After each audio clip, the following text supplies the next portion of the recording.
evening and welcome to the February 21st, 2017 meeting of the Brattleboro Select Board. And I'm assuming that the meeting has been properly warned? It has. Great. Before we get into approving the minutes, obviously David Gartenstein is not here tonight. That's why I'm chairing the meeting. And Patrick Moreland, the Assistant Town Manager, is here tonight because Peter Elwell, the town manager, has the flu, and we wish him well, and while we miss him, we're glad he's not here breathing on the rest of us. So get well, Peter. I will take a motion to approve the February 13th, 2017 meeting minutes unless anyone has any comments. So moved. Okay, all in favor of approving the minutes? Aye. Aye. Anyone opposed? Okay, 4-0, we approve the minutes. I'm going to take just a couple of minutes and give some remarks. The ski jump was this weekend, and if all the cars and people that were around is any indication, I think it was a great event. It was a great event for our town. So we want to salute all the volunteers because it really is. It's an all-volunteer group that puts that ski jump together. So I want to say thank you to all of them. This week is the Brattleboro Winter Carnival. All the kids have the week off, so it's great family fun. And they do have a website, so you can find out what's going on there. There was a fire this morning up on Putney Road, and I know Chief Bacassi is here. And I don't know if he wants to update people about the fire. I know it was sounded substantial, but you can give everybody an update. We had a 3-alarm warehouse fire this morning up off Putney Road on the Tarmy property. It was the heart of this gentleman's business.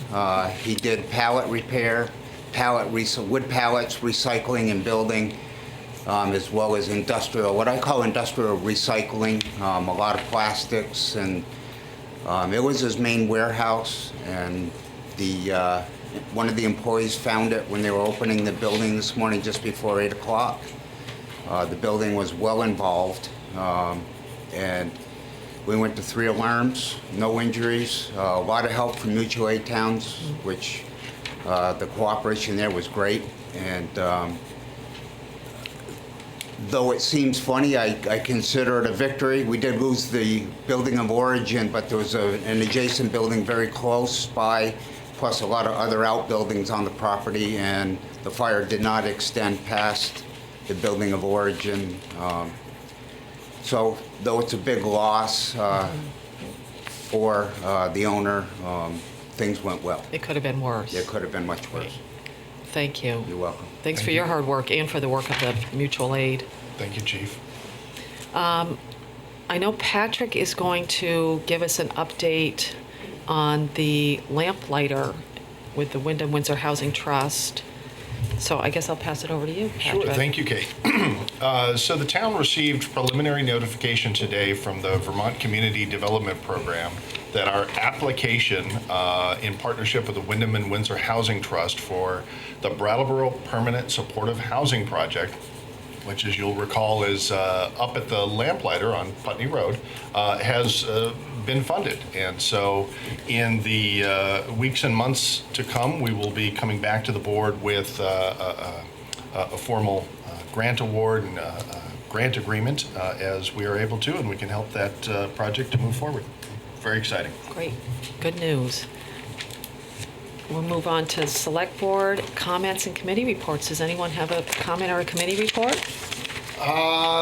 We had another spirited solid waste meeting last Thursday, and so there'll be some things coming down the pike. We'll probably have to meet in executive session over a contract for our compostables.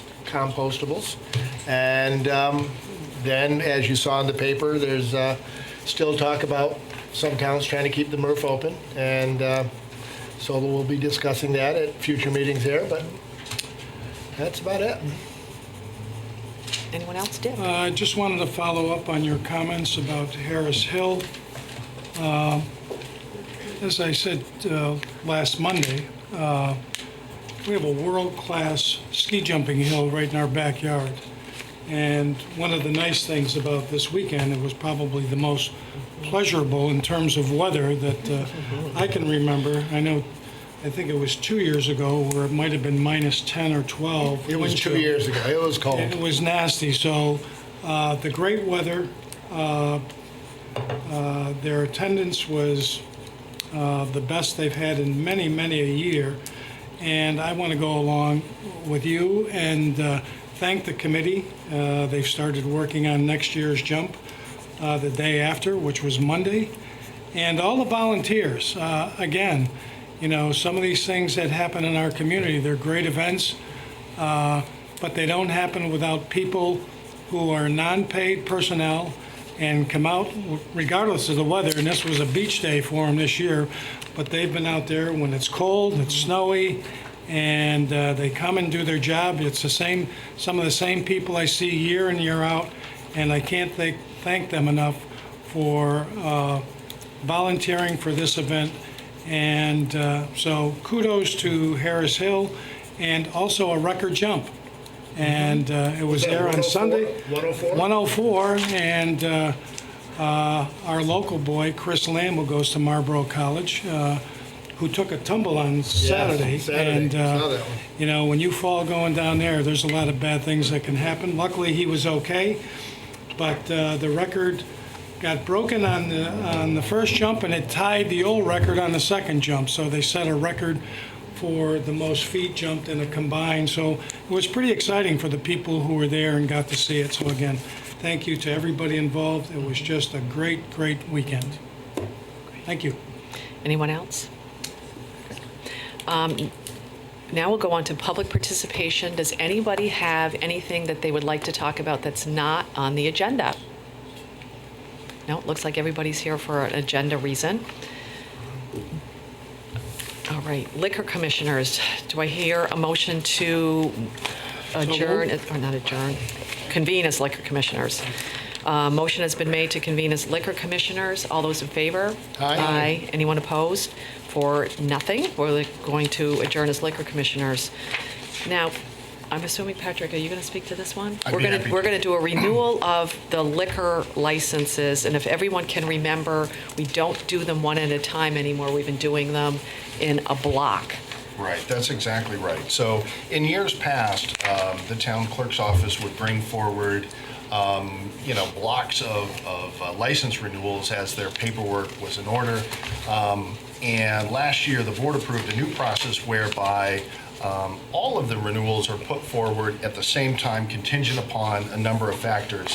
Having their applications properly completed, making sure that their taxes are up to date, that all licenses are required, and that they're adhering to any conditions placed upon them by the fire and police department. So we're here this evening asking for your approval contingent upon those conditions. And this is the renewal for the liquor licenses, the entertainment licenses, and the outside consumption permits. And there were, when there was an issue, it's been noted in this paperwork. Absolutely. I think there were 4 places with very, very minor issues. Is that what it was? Yeah, there let's see, what do we got here? There I think it was was 1, 2, 3, 4. There were 5 places in town that had been cited at various times in the year for serving to minors. That was an issue which is dealt with between the retail establishment and the Department of Liquor Yeah. Control. And so, obviously, we're not very thrilled about those citations, but it's a process that they're working through with the Department of Liquor Control.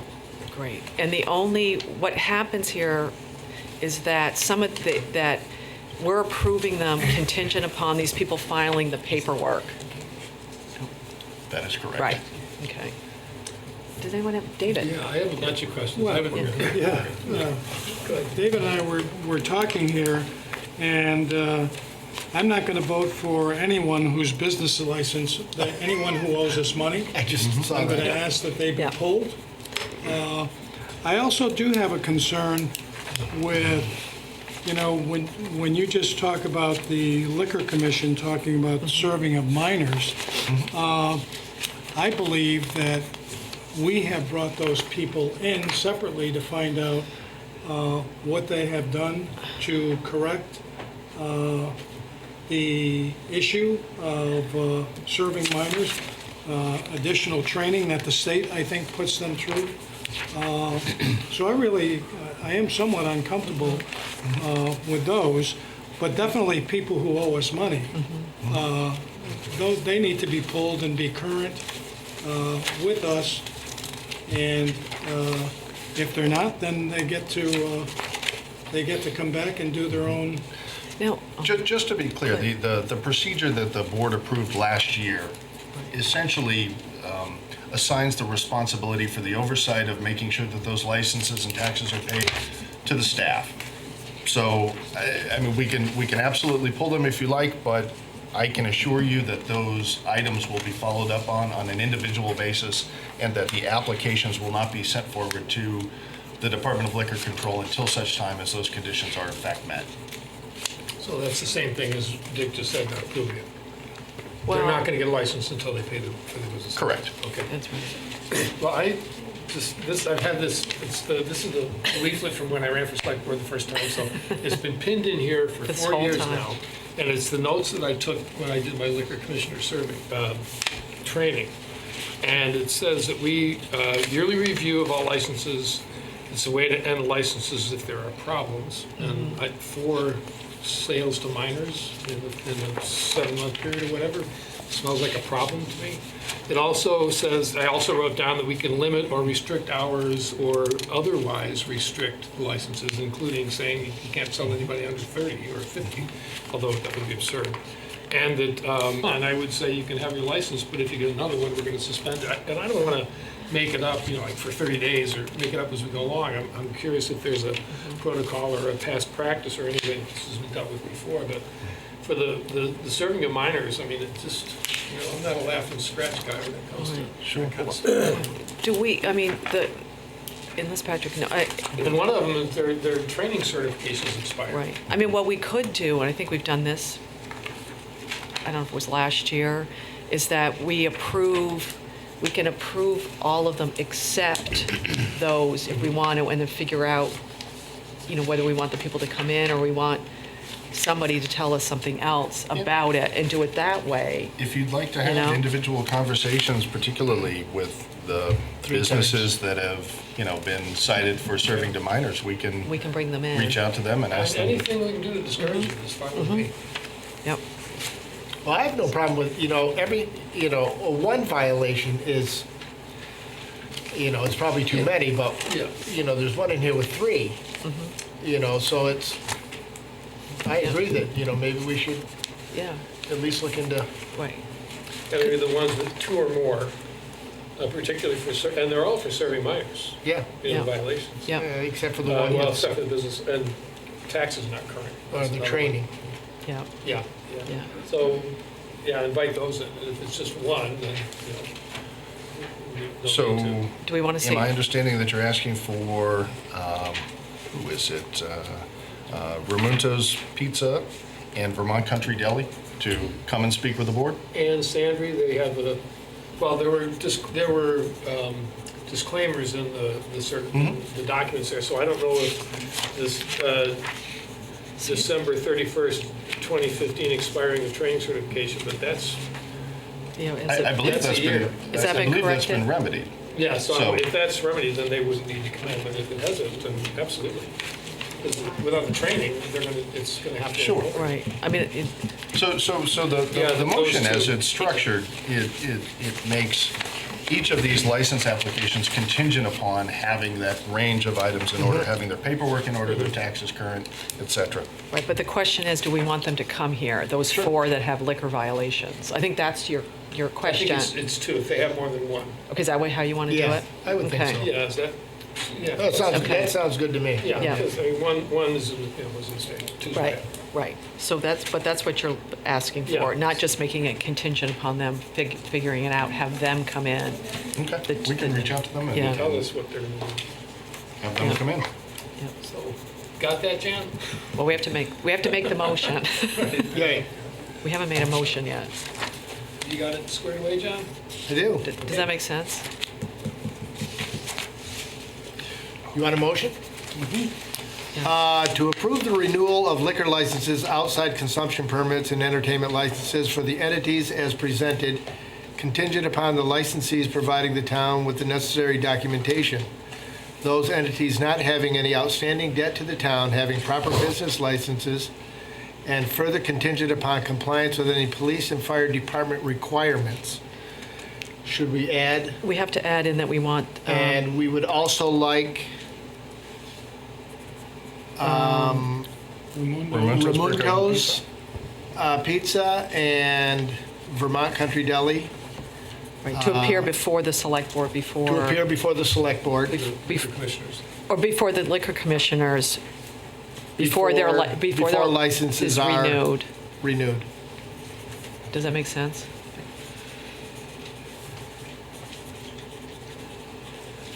Does that make sense, Jan? Mm-hmm. Okay. Oh, she'll make it make sense. Are you thinking something else? Well, so Jan, do we sign this then, or do we wait? See where that pink flag is? Yeah. I will put a notice in there Right, excluding them. right. From the That's why approval. the pink is there. Thank you. Okay. Okay, all those in favor of accepting the motion as spelled out by John, which Jan has written down, so I don't want to read it all over again. All those in favor say aye. Aye. Aye. Anyone opposed? No. The motion passes 4-0, and I guess Patrick, you'll figure out when they're going to come in and all that stuff. Yeah, we'll reach out to them and Yeah. get that scheduled. Okay, that'd be great. Thank you. Okay, now we have Cassandra Hollowell is here. Did I get it right? Holloway is I here. have some handouts. Can I just bring them to you guys? Yeah, and Cassandra's from the Brattleboro Prevention Coalition, and she's going to give us an update We haven't seen on what you're, No, How come? because I've been a staff of one for a while. That's part of the reason. That would do it.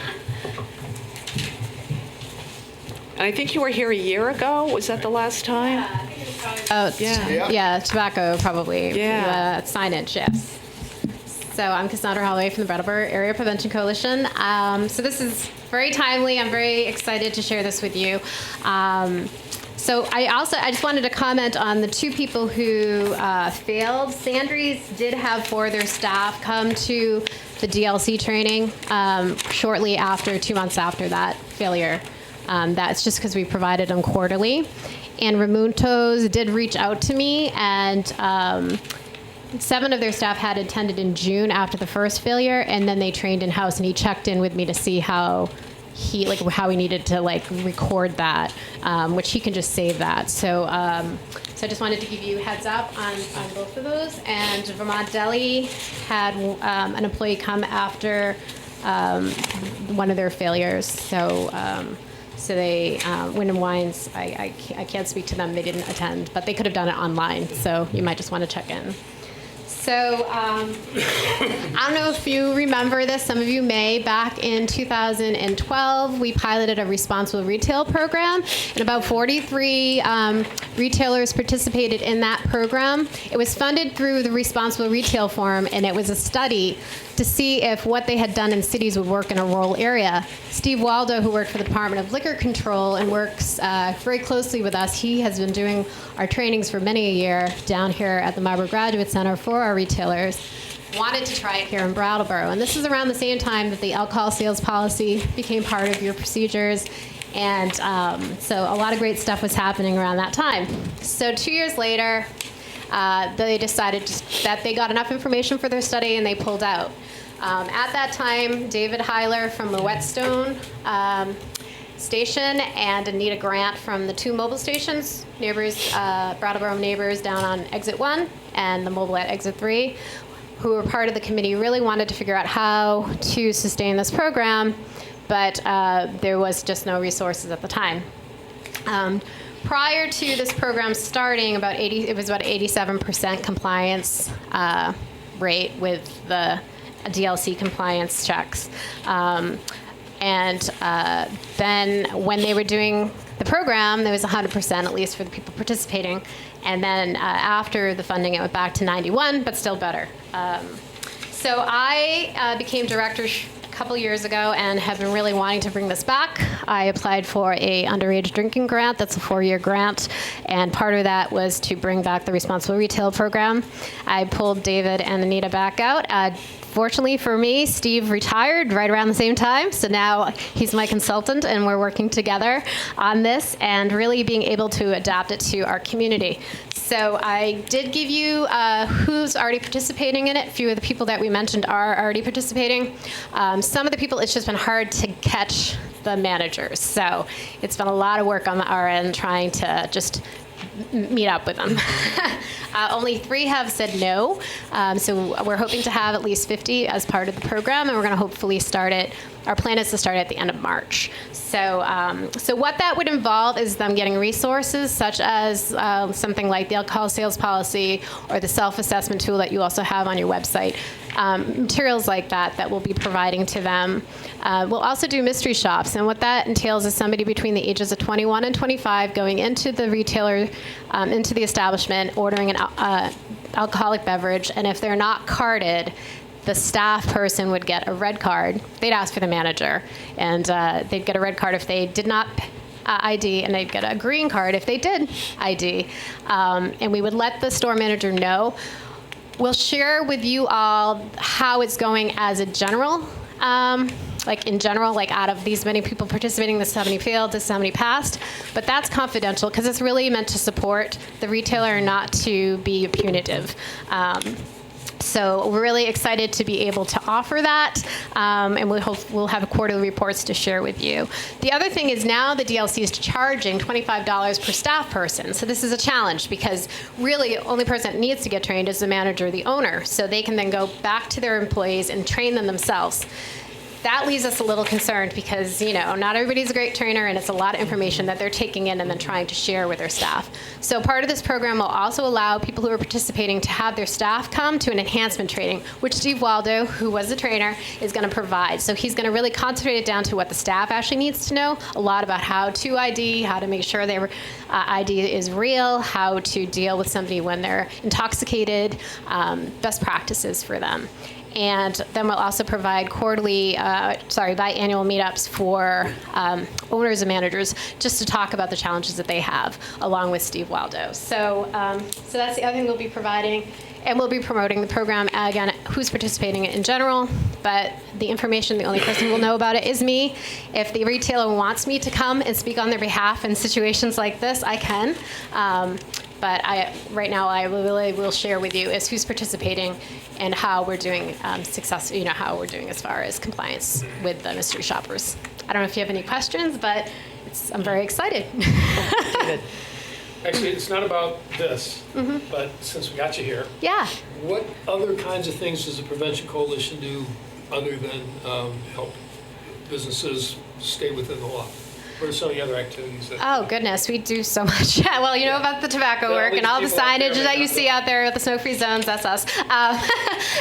So the other piece that we do right now is around prescription drugs, is we have a medical provider and a pharmacist meet up so they can talk about how to address drug RX abuse and misuse in their work that they do. That's one of the things that we are working on. We also work on campaigns. We have Parents Who Host Lose the Most. We're not sure if that's the best campaign, so what we're doing right now is figuring out which one is for this community to encourage people who are adults not to give people under the age of 21 alcohol. So that's one of the other pieces of the alcohol work that we're doing. As far as marijuana legalization or just marijuana in general, we're just trying to really work on the development of the brain with youth and also around social norming. A lot of our kids are hearing recreational and medical, and we're not really thinking about how those messages are getting to our young people. So some of them think it cures things like cancer, and they're going around saying this is healthy, or they're hearing recreational, which just means fun. So I prefer the use of adult usage or regulated usage, because recreational is not probably the best word to use when our kids are listening. So, so we're hoping to get some more funding to work on that, but currently there isn't much for that, which is why you don't hear much from us on that end. And gosh, there's so much more. I'd be happy to come and share some of the other work that we do. I just got a youth program coordinator as part of this grant, and we work really closely with Diana Wally, who works on our social competency. And we are part of the middle school leadership training and really looking at those as protective factors to help our youth to not use. So we are always kind of putting that in. They have worked on skits on how to deal with refusal skills, how to use refusal skills, and we also have above the influence groups, and pretty much Brattleboro, Putney, and Dummerston is where we're focusing in the high schools. So yeah, so we're doing so much. It's good stuff. That's pretty good off the top of your head. Yeah, thank you. Please reach out to me as you guys are talking about how you can meet, what you can do when you are meeting with these people who have failed, because that's what we do. So always reach out to us when it has anything to do with any issues around substance abuse or how to help keep this community safe. It might be nice to have you come in more than once a year. Yes, all right, I will. When you come up breathing and, you can come in and, we can spend a little time and really. I would love to. The community to know about it. Right. Remember the kids that came in? Yeah. about the smoking advertising? Yeah, that was The our. whole community was talking about that. That is so cool. Great, thank you. Yes, I will come out more, and I'll bring our kids more. Yeah, good. Wonderful. Thank you. Can I ask you one question? yeah, Because please do. how long is the grant for the? The grant is 4 years. Okay. We're really trying to figure out how to best sustain it. I think ultimately we're going to ask the retailers to pay for it themselves, and it might be like a sliding scale. They might not get as many mystery shops, as we call them, based on how much, if they only want to pay a certain amount. So we're just trying to figure that out, and I think we're going to slowly kind of see how the programs were working, take out the kinks, and then have them sustain it. One of the things that we're doing is working with youth services to provide that 21 to 25-year-old age group. Before, they were paying somebody to come from Massachusetts, so it was about $100 per stop, which we couldn't afford. Yeah. So now we can just give a stipend to somebody who's could use it within that age group. So youth services is helping us to find those mystery shoppers, which is great. So we're able to help young people in our community along with the retailers. So, yeah. Cassandra, is this every outlet that sells? The only ones that aren't in there are I didn't put 3 Stones in there or TJ Buckley's, because it's just going to be so hard to because you need reservations. You can't just pop in and order a beer. Okay. Or a bed and breakfast or the Elks Club. So we did remove some places, but anywhere they can just easily get into and order or purchase, we did add those. Because I just noticed that there were some missing. So We have a lot. Yeah, I mean, you can see Brattleboro has a lot to. Yep. Okay. Okay, cool. Great. Thanks. Thank you so much. Thank you. All right, is there any other business under liquor commissioners? I don't think so. Okay, I'll entertain a motion to adjourn as liquor. We have a motion to adjourn as liquor commissioners. All those in favor? Aye. Anyone opposed? 4-0. We are adjourning as liquor commissioners. We have one thing under unfinished business, which is the police and fire facilities project report. Are you giving that, glad when this Patrick? is Or I'd be happy to. okay. So, as the folks will have seen in the packet for the board, was a memo from Peter Elwell dated February 15th. And it gives a brief update of what's going on at each of the 3 locations. I'll just try and run through it for the benefit of those here and the public at home. Things are progressing nicely at West Brattleboro Station 2. It's really in the final stages of completion. At the moment, we're expecting Efficiency Vermont to come and do a blower door test on the building to confirm the energy efficiency measures that we've put in place there, which is kind of exciting. I know I saw the name on the building. and the name's up. It's looking sharp. It does look good. It looks really good. And I know the fire department's anticipating occupancy in the first half of March. And that project is coming along very nicely. So we're very excited about that. At Central Station, you may have noticed there are steel girders coming up out of the ground, and a new foundation walls have been laid. So there is real substantial work starting to occur at Central Station. That project's going to take a little longer. Occupancy isn't expected, I believe, until maybe November of this year. So that's a ways off. And up at 62 Black Mountain Road, again, we're beginning to get real progress there. DEW has focused their attention on building the space for our new tenant, the Brattleboro Reformer. That is now complete, and the Reformer is hoping to move into that space in just the next week or two.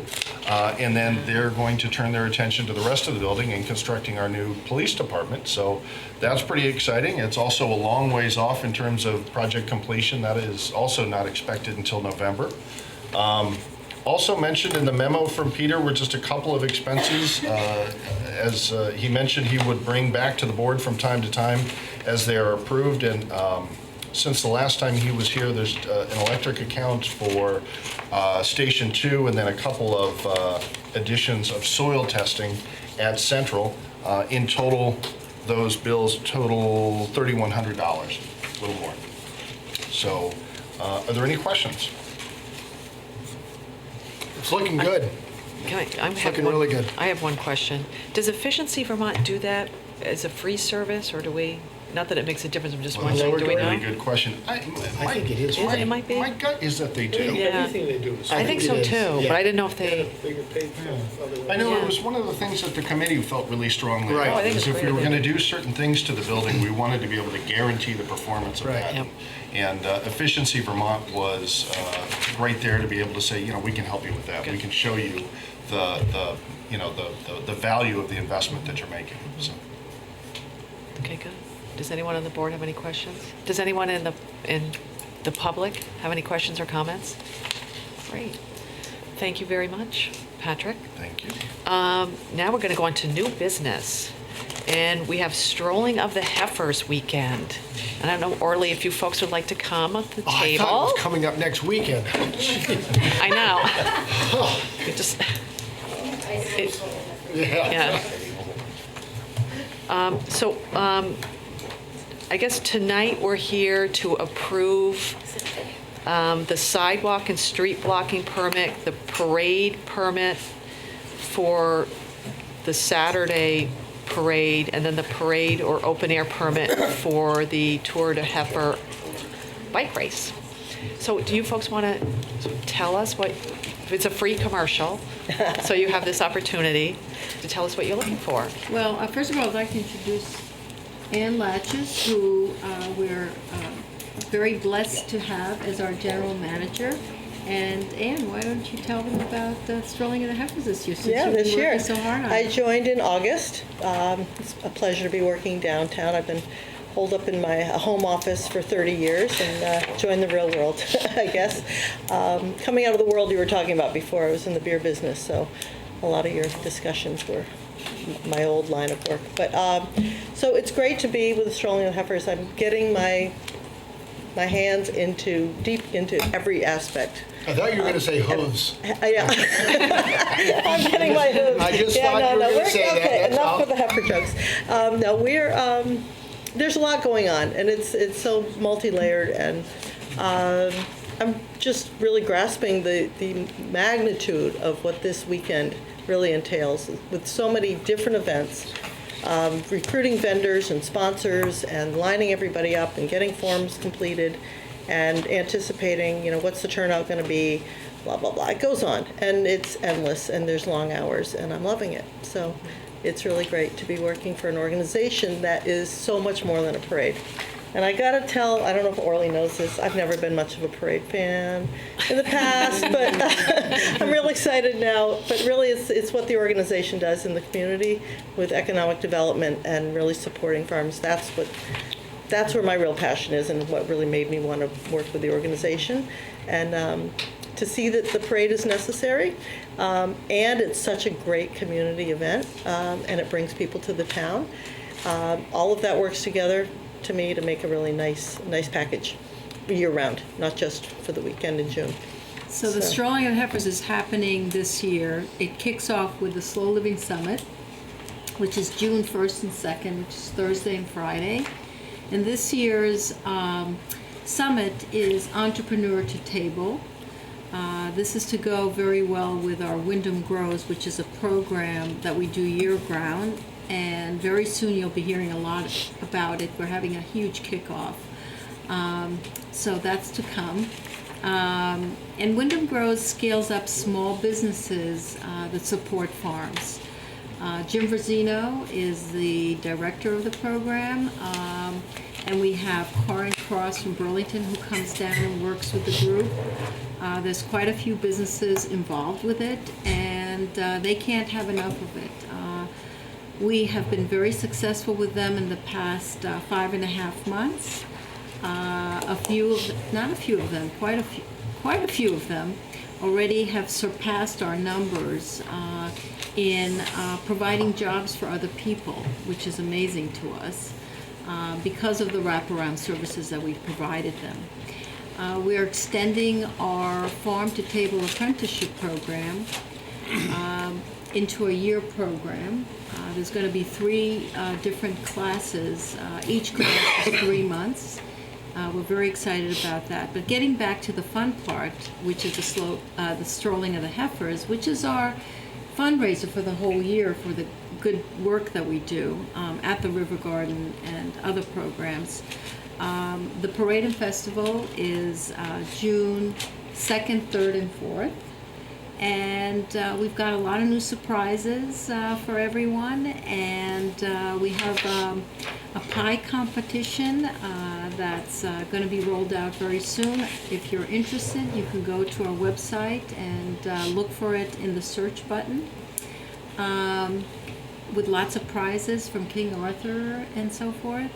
And we have our Tour de Heifer on Sunday, which is a bike ride from farm to farm. Getting people back on the farm. We have a wonderful lunch that Tristan Tolino prepares, as well as we have farm tours. If you're not athletically inclined, you can motor around to various farms that day. And there's a farmer's breakfast at the marina. And of course, the big day is Saturday when we have the big parade. And after the parade, we have a big festival at the Commons as well as the retreat grounds. And of course, you know, lots of the shopkeepers have wonderful things going on in their stores. And then I left out Friday, where we kick off the Strolling of the Heifers, which is June 2nd. And the street is closed. There's a beautiful Brattleboro, what I call agricultural Mardi Gras. It really brings out the community.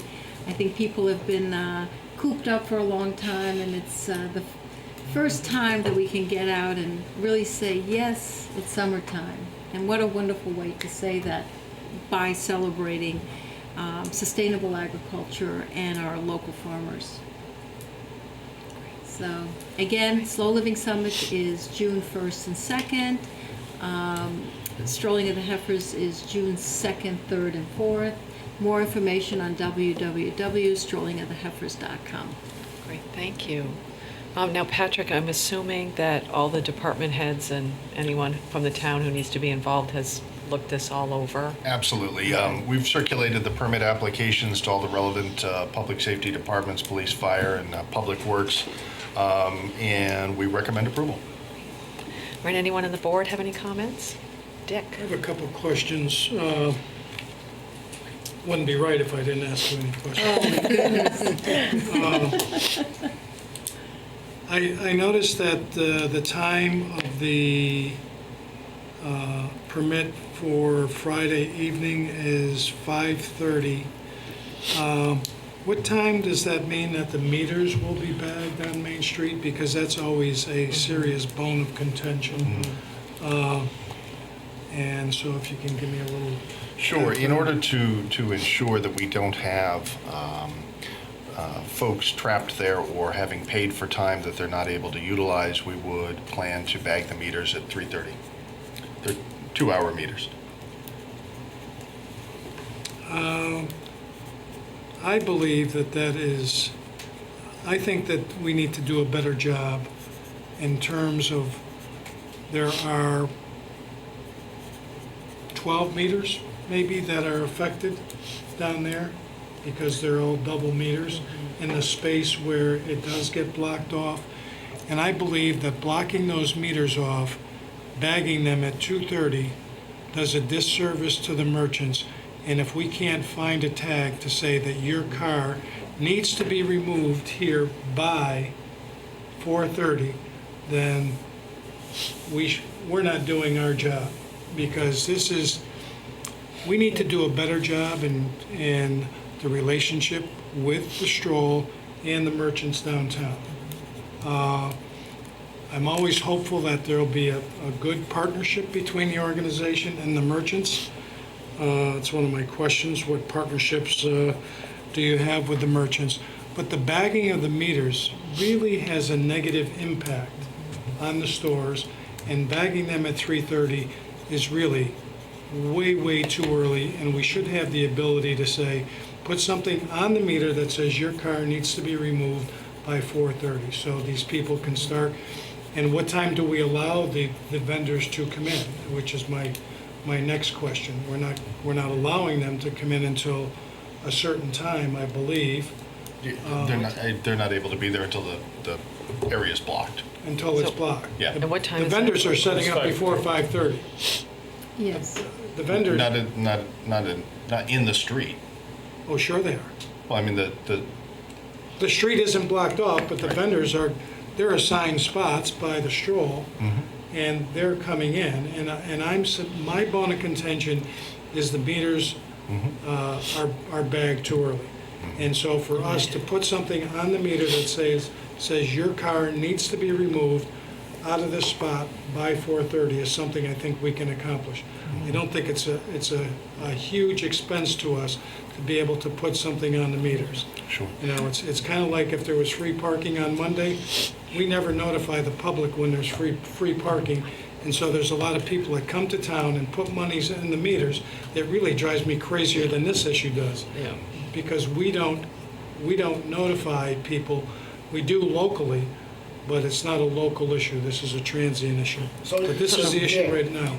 We're bagging the meters at 3:30, That's what time. and you would like it extended to 4:30? At least, yes. Yeah. So- At And least you feel 4:30. that that's a big enough bone of contention to, It is. Yes, it is. I mean, It is, it is. You're not a merchant. You I'm don't- not a you don't know- merchant. You don't Yeah. know what happens down there. exactly. And as soon as you bag those meters, Main Street dries up like nothing happens. It's like a vacuum. Well, And so what I you would like take to, all the I would like to parking hear out of from there. some merchants. Huh? I would like to hear from some merchants. I'm telling you, I'm a merchant. I know you are, but I'd like to hear So- from more than just one. Well, I'm the one that's here now, and I'm the one that's talking to you. Okay. And I'm the one that talks to people downtown. Yeah. So to me, it's a question of, Patrick's want to say something, are the meters, is the cutoff time, 3:30 or 4:30? And I had the same conversation last year with Peter, and we did talk about, instead of putting the bags, there's a possibility of putting signs, and he's not here, he's probably watching at home, but, and putting something saying, you have to move your car by 4:30, as opposed to doing the bagging. Because if you think about it, what's the difference in a lot of ways of putting a bag at 3:30? The car might not move. So to me, it's Until 5:30. it might not move till 5:30 anyway. So 4:30 actually, to me, would actually be better, because you're telling them to move by 4:30. Can I- You know what I mean? Sure. Okay, yeah. Can I offer a suggestion?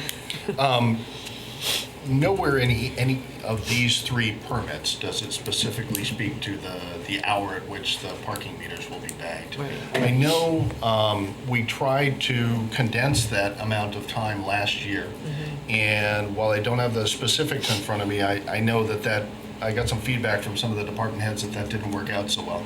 So perhaps what we could do is, if the board was approving of these three permits, we could go ahead and approve those, and staff will come back, take a look at our experience last year, maybe in a future meeting. This isn't until June. Right. We could come back and talk about when we intend to bag the meters, and have a broader discussion about that issue at a future meeting. Yeah. Is And that- okay? Does that sound good for you, Dick? I mean, part of the problem is too, I think, is coordinating with the stroll, because I think it was last year when there were still people in the parking, the parking spaces, because they didn't technically have to move, and the vendors had come in, and there was an incident like a parking space rage at one point. But I think it's coordinating probably with the stroll on when the vendors are arriving, and putting signs on the meters at the last possible moment. I don't know if that makes sense. Well, You know? anything that we can do to keep the parking on the street, and if it's later, it's even better, but there needs to be a coexistence. Yeah. And Orly's not the one, I believe, that's asking for 3:30, that's us. That's right, that's I agree the with town. Patrick. So That's right. municipality. My bone of contention with, Yeah. is not with The stroll. the stroll, it's with the Yeah. time that we bag the meters, and, you know, because if people pull out of there, you could have the whole street dark with bags on the meters at 3:30, and all the cars are gone at 3:45. Yeah. I mean, so the issue is, we need to do a better job, and I think I've emphasized that, so. Yeah.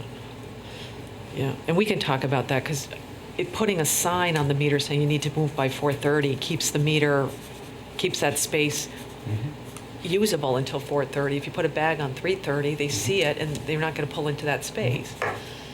But that's something we can all have. It seems reasonable. Yeah. I'd like Signs all day long. Yeah. to talk with the relevant department heads and Yeah. get a sense as to what worked and what didn't. Yeah. And we can come back and have a more informed discussion Yeah. about that in the near future. Yeah, I would like to say, I believe we were asked to put the signs up last year, and we did. yeah, It's not official enough. Yeah. When the stroll puts our own signs on. Yeah. And so there was some issues with cars being left there. And although there were some issues, there was an emergency or something in the bags, no fault of anybody, but there was other issues the Yeah. police department had to deal with. So it did happen late, and there were, correct me if I'm wrong, Michael, there were a couple of cars who were there, and they had to be towed. So that caused safety issues for cars in the road while Yeah. others are trying to move in and all that kind of. So perhaps if the town had official signs right on where you put your money, maybe that would be yeah.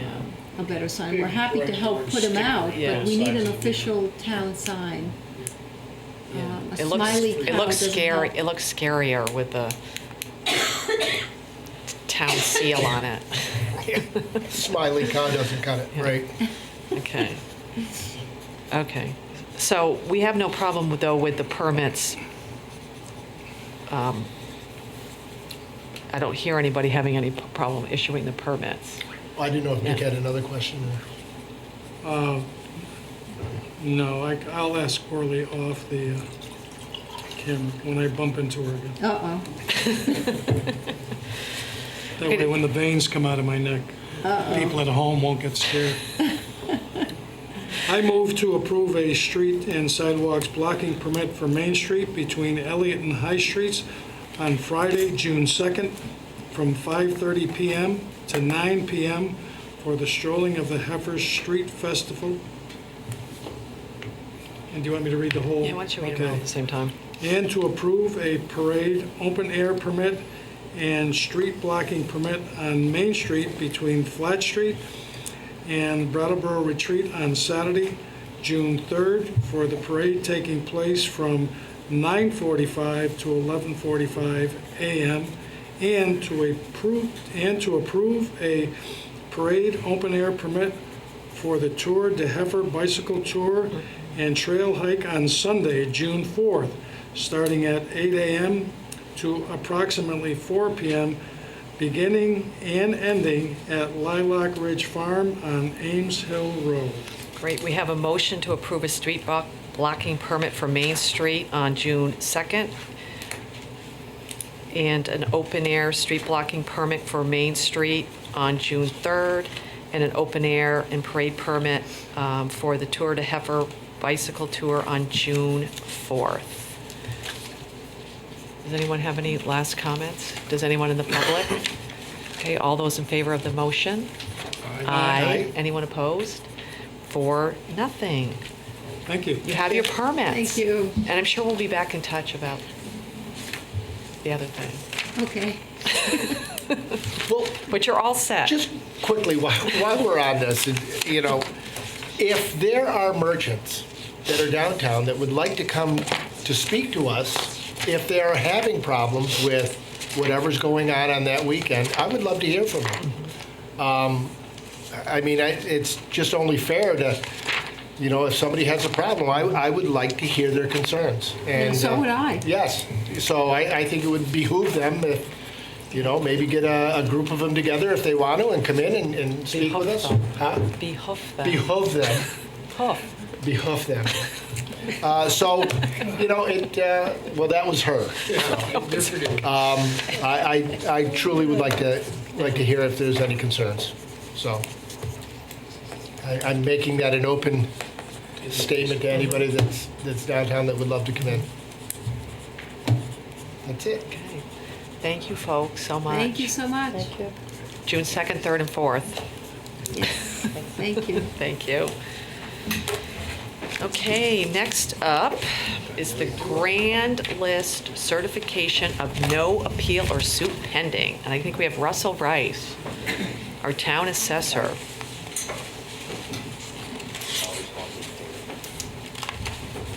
Hello. We meet again. This is going to be interesting, isn't it? It's a Riveting. good one. No. So you'll tell us what this is all about?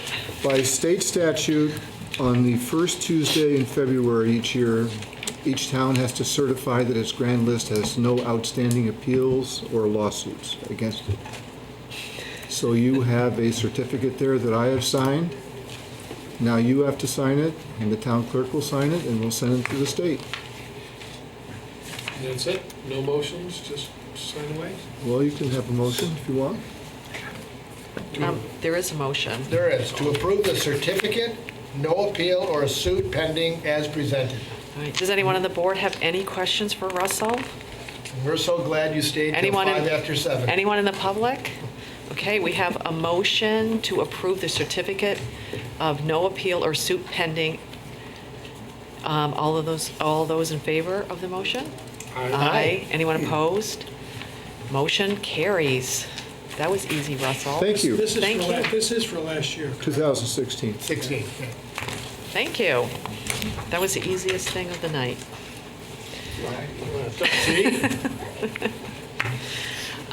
Okay, now we have the monthly finance report. We have John O'Connor. Oh, this is where I perk up. Thank you, Dave. Good evening, everyone. In the packet that you have the financial report for the year-to-date ending January. And as of the end of January, we're 58.3% of the way through the fiscal year. And after making the prorations that we make every month, the expenditures would actually be at 55.4, so below the target, which is a good thing. The utilities fund was at 57.4, and parking fund was also at 57.4% of their budget for the year.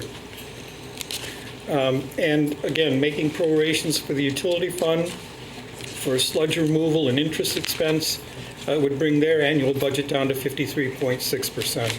So again, all three funds are doing quite well. The solid waste fund, revenues were at 48.1, expenditures were at 51.7, and basically the January bag revenue, collection costs, and tipping fees will not be recorded until February. So we're looking at most of the expenses here only through the month of December. The loan report shows that we have $3,860,102 in outstanding loans issued. Two of the loans had payments that were overdue, and one loan is in default and fully reserved. Program income, we have $645,898 in available funds for grants and loans as of the end of January. And then finally, you have the grant report, which contains a variety of information on 46 active grants and 5 grants that are still in the application process as of the end of January. So there's a lot of detailed information contained in these reports. If you have any questions on any aspect of that, I would certainly try to answer those questions for you. Yes? I was reading your monthly report to the select board, and I noted that you had reviewed the utility fund, as I had asked earlier. Can you give me a little background on what you found there? We're still tending to analyze that. What we found is that we have some needs coming up in the water department, so I know that Peter was somewhat hesitant to start changing rates at this point in time until we get a handle on what those capital needs are going to look like. So we're still basically in the analytic process of looking at that. We haven't come to any real conclusions on what we're going to recommend to do with that. And how much surplus money is in that account? It's come down with the Black Mountain Water Tank project. That brought down to, I think it's around $4 million at this point in cash in that fund. Thank you. Does anyone else have any questions? Just glad to see we have 5 grants and hope that we'll be meeting about them soon. Can I ask? 5 in process, in the application process. Yeah. Now, I just have one question.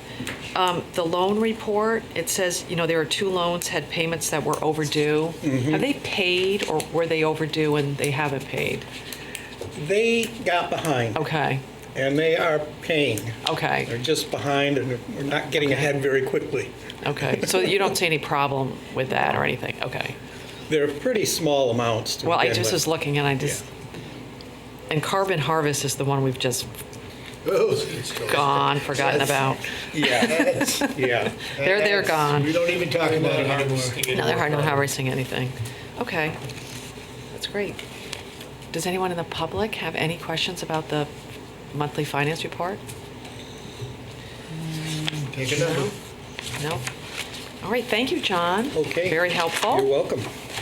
Now we have a conversation about Melrose Terrace. I guess Rod is here to talk to us about this. Demolition man.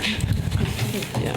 And as everybody remembers, Melrose, they've all now moved to Red Clover Common, or some of them. Some of them have. Some of them have moved. Yes. Hello. Yeah. Red Clover Commons is 55 units, and it leaves about 25 units behind. So you're going to tell us why we need to send a letter to HUD. Right. Back in 2015, Brattleboro Housing Authority, which is now called Brattleboro Housing Partnerships, applied for a disposition with the U.S. Housing and Urban Development, which allowed them to obtain funding to construct Red Clover Commons in part. And so now that they're in a situation where the majority of the people have moved from Melrose to Red Clover Commons, they have these 4 structures that are going to be vacant soon. And they're in the floodway. You cannot obtain a permit in Brattleboro for a residential structure in the floodway anymore. All these structures predate that rule. And so they are seeking support and permission from HUD to demolish those structures, consistent with a longer range plan of making improvements to the brook in that area so that the brook could re-access the floodplain, which would require the removal of those homes and some modification to the elevation of the banks. So, absent the demolition, first of all, it complicates their funding model, and secondly, it complicates their management plan because they would have to maintain the buildings as vacant buildings. So it's a process of being able to get permission from HUD to remove the buildings. We need the permission from HUD because the feds put money in. Is that correct or not? No. No? In part, yes, but mostly because HUD built them in the first place. Okay. So HUD had something to do with them. They sure did, right in the beginning. And it's a requirement for them to get permission from HUD to demolish them, that the town basically says we're in support of their being removed. So- Because they're a public housing asset in the town. So who pays for that, Rod? The demolition? I'm actually not sure right now. I think that they have to go through this process to get support from HUD to do the demolition. But if it's not HUD directly that it will do it, then there'll be some other source of funding. Could you just explain quickly where these buildings are? Which Yes. They're the 4 structures that are west of George Miller Drive. So as you enter from George Miller and you make a left-hand turn, that's the first 4 buildings that you come across. So it's George Miller Drive, and I know where it is, but that's right across from the church? Yes. Okay. So they're all up against the brook and between George Miller Drive and basically Glen Street. Right. There's a couple that are south, which would be, well, east of the, Yeah. turn east. They'll there's be a the couple next. that- They'll be the next set to go. phase, yeah. Yeah. We are working with Brattleboro Housing Partnerships to find a location for part 2 of the process of getting out of Melrose, and that would hopefully give them enough units to move the remaining people out of Melrose, and then it's their offices that would be looking to relocate, and that's it. So eventually, will all those buildings be removed? That's the plan. Even the ones west of that? Well, the four that are being removed, that they're seeking to remove now, are to the west, and then Okay. there'll be a set to the east as well. But ultimately, in the end, the expectation is that the entire complex could go. But that's dependent on a lot of planning and support from the state and other entities. Right. Mm-hmm. It's, that seems to be a long way out at this point. Are they not filling units within the inner circle of the structures that are not being removed? Or are they still, probably should ask them this question, but I'm not sure. My understanding is that they're vacating the units as time allows, and they're not re-renting them to new tenants. and these are the ones that are not coming out, correct? Right. Okay.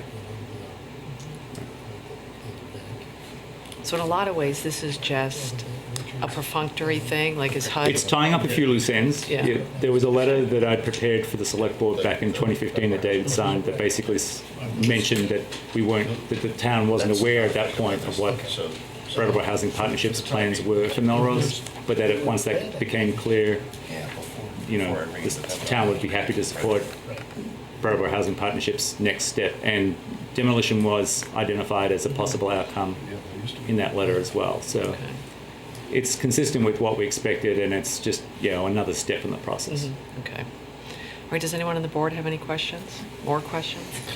I guess just, I don't, they're not, more people, they're in the floodplain. They're in the floodway. It's not just the floodplain. Not even the plain, yeah. Yeah. And so they're really not, they shouldn't be inhabited, basically. No. Should have never been there. Because that's what Yeah. I know 612 here says support programs to preserve and upgrade housing stock, yet we're removing housing stock, and we need housing stock. So I just wanted I need to understand more, just for my own need, more clearly, why we're not moving people that need a place to live into those spaces. Because it's dangerous. Exactly. Right. And under Brattleboro's land use regulations, you couldn't get a permit to build a residential structure there anyway. 30 years ago, it shouldn't have been. Well, we hadn't had Irene. No, I know, but We didn't need Irene to prove it. You can talk to Chris Hart about how many. The minutes of the Brattleboro Housing Authority record evacuations for flood reasons to do with flooding within 2 years of it being 2 years of constructed. Of it being built? Yeah. Yep. It's not a secret. No, it's not a secret. By 1967, 1968, they were already pretty clear. It was not a HUD good knew it idea. immediately. Yeah, and they built it in 65. Yep. It was already like, well, that was a mistake. So, That's exactly what I needed to know. yeah. And it's been that way ever since. 40 years later, 50 years later. Yep. All right, would anyone like to make a motion? To support Brattleboro Housing Partnership's application to the U.S. Housing and Urban Development HUD to demolish 159, 165, 183, and 197 Melrose Terrace. Okay, we have a motion to support the Brattleboro Housing Partnership's application to the U.S. Housing and Urban Development to demolish 159, 165, 183, and 197 Melrose Terrace. All those in favor? Aye. Anyone opposed? The motion passes 4-0. Thank Thank very you, much. Rod. We have a letter right here. Great. Do you want to sign it? You'll get it tomorrow.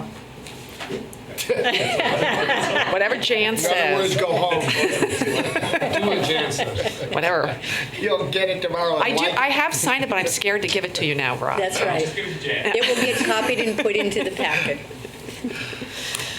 Okay, now You we. just ran out the door. I know, we really got out. Now we have cultural intrigue, the small business loan, and we have a memo here from Kim. Are you going to do the talking, Kim, or would you like to do that? Yeah. And we've already given a loan to cultural intrigue, and they're just, this is all about the support. Yeah. Yeah, everybody should. Come on, Adam, come on over in case there's any questions. Yeah, so when the Small Business Committee approved the loan for Cultural Intrigue, and we first met, we were made aware that he had an application into the Windham County Economic Development Fund for some additional funds to further the technology upgrades and some other items that he wanted to do. That loan was approved recently. He underwent some vigorous underwriting through VITA to get that loan, and one of the contingencies of getting the loan is that Brattleboro subordinate its small business assistance loan to the Windham County Economic Development loan. So we are currently in third place behind People's United Bank with a mortgage on the property at 35 Frost Street, and we are being asked to move down to fourth place behind Windham County Economic Development Fund. They're bigger than us. Yeah. Now, and congratulations, first of all, for getting that money. Yeah. I'm assuming that because that's state money, is that why we're moving down, because the Windham County Fund is coming through the state? Does that have anything to do with it? I don't know if that has Okay. anything to do with it. It's just they're a bigger loan. They That's the way feel it they is, have okay. more at stake, and Okay. it's not unusual for the town. I mean, to be asked to subordinate to bigger lenders. We have done that in the past for other borrowers, and we sort of anticipated that this was coming. So.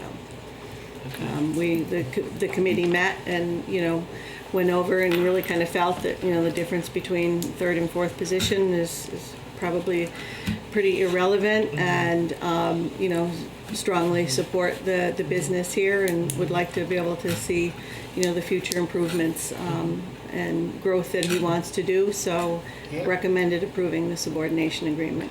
First and second, I would argue with, but, third They're and fourth. I'm Dick. Yeah. And we went through, the process of looking back at, taxes have always been paid on time, water and sewer have always been paid on time. The current loan, which is fairly new, has been paid on time. And, felt that there was no reason at this point to anticipate that that was not going to continue. Yeah, Dick. Did you say you were aware that they were applying for a loan with VITA? Yeah. At the Well, time? it's not with VITA, it's the Windham County Economic Development Fund, With them yes. at the time of our loan? Correct. And just for giggles, that wasn't disclosed to us, right? Just To the committee, it to the was. committee, but not to the board? Probably, right, yeah. Was We not. Right, correct. Okay. And part of it, if I can speak to that a little bit, is that there is an encouragement for packaging these Right. grants like this, because so it's not unheard of that somebody applies to the town, then applies for the Windham County Economic, or even a CDBG. So this is sort of But, it's what we want people to do. well, one of the conversations that the committee had about enlarging the amount of the maximum loan was that we felt that it really made it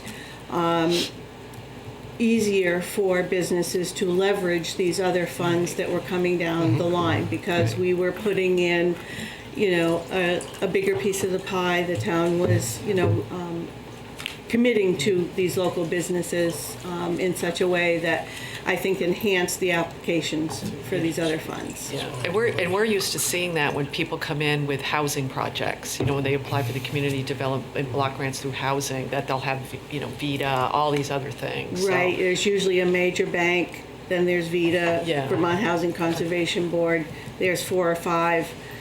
Brattleboro's always at the bottom. Yeah, yeah. Even in those circumstances. And those are loans that are usually quite often no interest, deferred for 25 or 30 years, and the likelihood that we're ever going to see them is a lot less Yeah. than in these circumstances. Another thing that I wanted to point out is that we currently don't have any of those large community development fund loans out. When Commonwealth paid theirs off, that was the last loan that we had out where we were able to keep half of the payments. So these small loans that we're making now are the only income we have coming into this program too. So, you know, to keep it going. I mean, that's why we have it, but, you know, we don't have, you know, the anticipation of in a few years, we're gonna have another $300,000 coming from Right. some other, you know, large business that got a loan through community development, so. These are what we have. $645,000, I think I heard you. 650 something thousand dollars. That's still a lot of money to loan out. It is a lot of money to. It's sitting out there and working for us. Yep, exactly, and, you know, these loans that, you know, do pay monthly payments and interest, and, you know, hopefully will continue to help us keep this going for a long time. Yeah, that's Yeah. great. It's really great. Is there anything you want to add about the business, or Well, I would you've just got add some that- free advertisement here? Well, just thinking about the appraised value of the building and what I was asking for, there's like I could have asked for 70,000 additional from the state, so I wasn't pushing things. Like, I actually asked for less. So, I was Right. leaving extra room in there. And maybe just speak a little bit to the upgrades and stuff that you're Yeah. doing with these funds. So with companies like Amazon putting thousands of small businesses under, the ability to market to individuals using kind of Big Brother technologies. I mean, I hate to mention George Orwell or anything, but like they really are watching what we do and getting smarter and smarter. And we can't compete against the big players without having some fairly advanced technologies that are working for us. And the entire price that we're looking at now is closer to $700,000 that we have into this system, along with the marketing that goes with it. And it effectively takes every single individual that would come to our website and looks at them as an individual, puts them into segments, and then starts doing things. Nothing too invasive, but all of you on the internet notice that things follow you around. Oh, yeah. Yeah. That's part of what needs to happen these days, unfortunately. So these funds are being used so that he can follow his buyers around. Exactly. And most of our buyers, as I mentioned last time, are in New York and California. We're not following around very many Vermonters. How is business? It's challenging. Yeah. But we launched our new website this morning. Yep. And so a lot of the technologies we've been working on are just about to come into play. Yeah. What's the web address? It's actually lunabazaar.com, LUNABAZAAR. Okay. We want everybody to go and look. Take a look. Well, I'd wait 1 week. Okay, okay. Because when it's first launched, there's bugs. It's not a smooth operation on the first day. And today was the first day for the new site. Is there a minimum order? No, there's not. But here in town, people sometimes just show up. So we don't need to ship anything. People are welcome to come by. Did you ever have a storefront? Well, I own half of Beatniks. Okay. And so we sometimes sell some of our things there. that is a question. Do you, and I don't know if this is, do you encourage people from the local area to stop in, or is that, would you Well, rather? they're just welcome to. We're not advertising it, Right. but all of our advertising is nationwide. Exactly, yep. Yeah. And you're on the corner of, you're on flat, sort of like Flat and Elm. Yeah. That big rusty Yeah, box with the yeah. murals all on the Yeah. bottom. It's a wonderful box.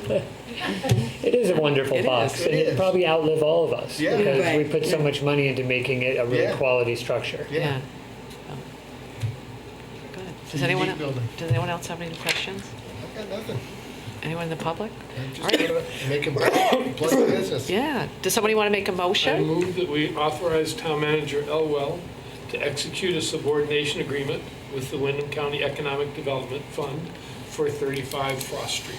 All right, we have a motion to authorize the town manager to execute a subordination agreement with the Wyndham County Economic Development Fund for 35 Frost Street. All those in favor? Aye. Anyone opposed? Motion carries 4-0. Congratulations. Thank you very much, everyone. I really appreciate the support. Yeah. Good luck. Good luck with the All right. new website. Have a nice evening. You too, thanks. Thanks, Kim. All right. Now we've got a police cruiser upfit bid. Oh, he's And- gone. I know. The chief, Just noticed they bailed. the police left, so Patrick, Yeah, that's true. I'm assuming, Patrick, you're going to explain this to us? Or Absolutely, do you want I'd me be happy to. Since you know I've read the memo, I could explain. No, you can. Either's fine with me. I had Um, questions about the memo, so.